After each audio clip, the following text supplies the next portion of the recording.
Welcome to the Painting Coach, and today I'm going to show you how to paint this lovely pair of brand new Sekhetar robots for your Thousand Suns army. A huge thank you to Games Workshop for sending me this box out early so I could get the content done. Let's get stomping. So the first thing I've done is build them. Now they do come in pairs on the sprue with all the options that you need, but it does mean you can make them look slightly different. I've primed them with Chaos Black spray. Whilst I've got the Chaos Black spray down, I have painted them with AK Black as well, because that just helps if I need to fix any mistakes later on. The first thing we'll do is base all the armor. Now I'm going to take some Dryad Bark and paint this all over the armor plates that I want to be that light alabaster type color. The reason I'm using Dryad Bark is because I'm going to base them with Rakarth Flesh, and it's just going to take me a lot less time to do it if I go over the Dryad Bark first. And the Dryad Bark covers really well, so this is just going to speed things up a little bit. Once that's completely dry, we'll base them with Rakarth Flesh. Now, my Rakarth Flesh is very thin, so I'm going to need 2 coats to get good coverage all across the model. I'd rather do that than put it on too thickly and obscure some of the detail, because there is quite a little bit of detail across all of these armor panels. Now, if you're not sure what to paint with the Rakarth Flesh, just check the box art or watch the video through.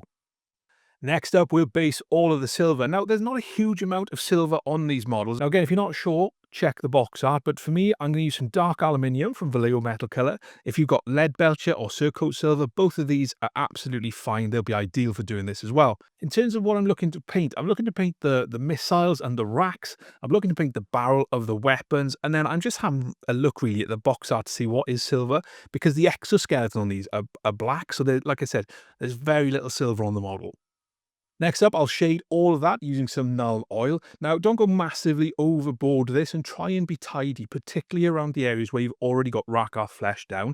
Now, we are going to go back in and repair it later on if we do make any mistakes, but it just saves a lot of time if we just be a little bit more careful at this stage. We don't want to flood the mini with Nuln Oil either. We just want to give it a little shade.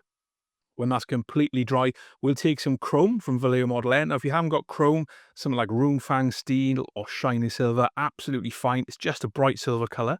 And what we're looking to do is get some nice crisp highlights. So where we can, we're going to drag the brush along the sharp edge of the model, and this will give us a nice fine highlight. Where we can't drag the brush, we'll just have to be a little more careful. So just take your time painting those highlights in. And I'm going to highlight the heads of the missiles at this point as well, just to help them really stand out when you look at the model.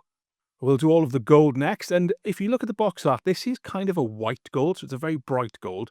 Despite that, we're still going to start with Dragon's Gold from Two Thin Coats. Now, if you haven't got Dragon's Gold, Retributor armor is absolutely perfect for this. They're exactly the same color, and all we're going to do is just make sure we get a nice even coat. It will take 2 coats. We don't want to put the paint on too thickly, because again, that's going to obscure some of the detail that we've got across the models. Now, there are quite a few bits of gold, so we've got things like the head covers, we've got the weapon nozzles, we've got all the detailing across the models, such as the scarabs, we've got some of the kneecaps where we've got those bird heads, those Zinchian bird heads. So there's quite a bit of gold. Again, check the box art if you're not sure. To shade all of the gold, we'll use some Reikland Fleshshade. And again, similar with the Nuln Oil, this is fairly easy and straightforward. We don't want to put it on too heavily, and we want to try and keep it away from the Rakarth Flesh if we can. To start highlighting the gold, I'm going to use some Glistening Gold from Two Thin Coats. If you haven't got this, Liberator Gold from Citadel is absolutely fine. Generally, we're looking to highlight the majority of the gold with this. As I said earlier, it's more of a white gold, so we do want it to be quite bright. So I am going to take this and highlight all of the upward-facing parts of the model, regardless if they've got some shade in there, because this is just going to help me add another highlight on later on. So just work your way across the model. If you need to do some sharp highlights, then drag the brush, but just take your time and try not to spill it on the silver or any of that Rakarth Flesh. Next up, as a final highlight for the gold, I'm going to use white gold from Pro Acryl. Now, if you haven't got white gold, you can try mixing a tiny bit of your bright silver into the Liberator Gold, but not a huge amount. Otherwise, it's going to go more a kind of greeny color, which we don't want. In terms of what I'm looking to highlight with this, it is all those upward facing edges. I am looking to drag my brush along sharp edges, giving me that really nice crisp highlight. And this is going to give me a really nice bright gold effect. Normally I'd use this fairly sparingly, but because I want a much brighter gold, I am going to go on and do a full set of highlights rather than the dot highlights I'd normally do.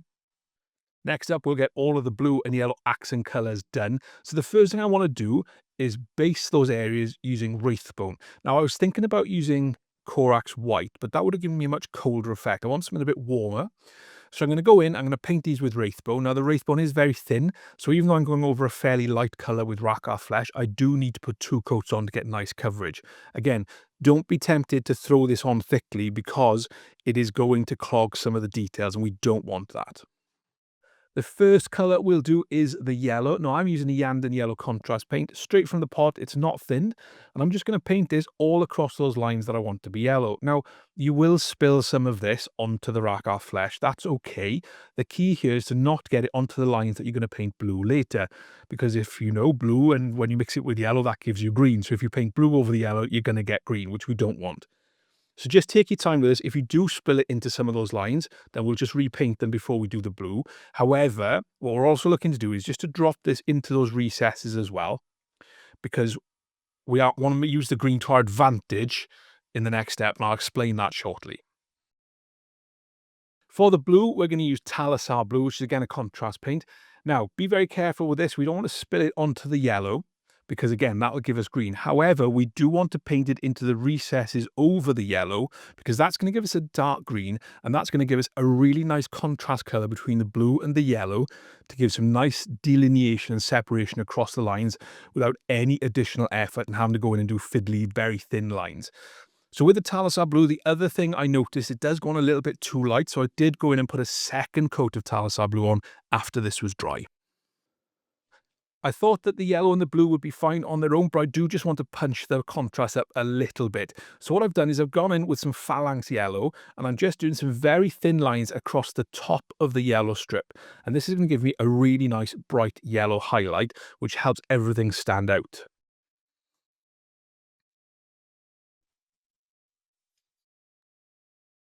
I've then gone in with Lothern Blue across the top of the blue lines as well. Again, taking my time, not too much on my brush, and making sure I've got a really good point and drawing a really nice fine line. Again, it's going to help that blue really pop.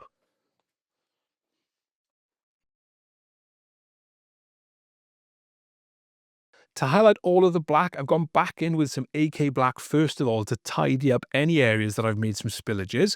And once I've done that, I'm going to take some Eshin Grey, and I'm looking to do fairly big area highlights with this rather than chunky line highlights. Now I will do some of those across the back of the model where I feel that it's really beneficial, but I really don't want this black to be too dark. I do want it to stand out, so when you're looking at the models on the tabletop, you can really see it. Where I want to do fine highlights, I am dragging my brush across the shape of the model, and that gives me a really nice crisp line that I can then highlight inside of. To highlight inside of that line, I'm going to use some Dawnstone. Now again, the key here is to drag your brush across the sharp parts of the model, keeping it inside the Eshin Grey of the previous stage. Where you can't drag it across the model, just take your time, make sure you haven't got much on your brush and you've got a good point, and then just very carefully paint them in. If you do put it on too thickly, you can always go back in with some Eshin Grey or AK Black to tidy it all up. Next up, it's time to tackle those battle-damaged alabaster plates. So the first thing I've done is go back in with Rakarth Flesh and fix any mistakes or overspills. And now I want to shade it all down. So the colour I'm going to use is Seraphim Sepia. Now I have mixed this 1-to-1 with some contrast medium.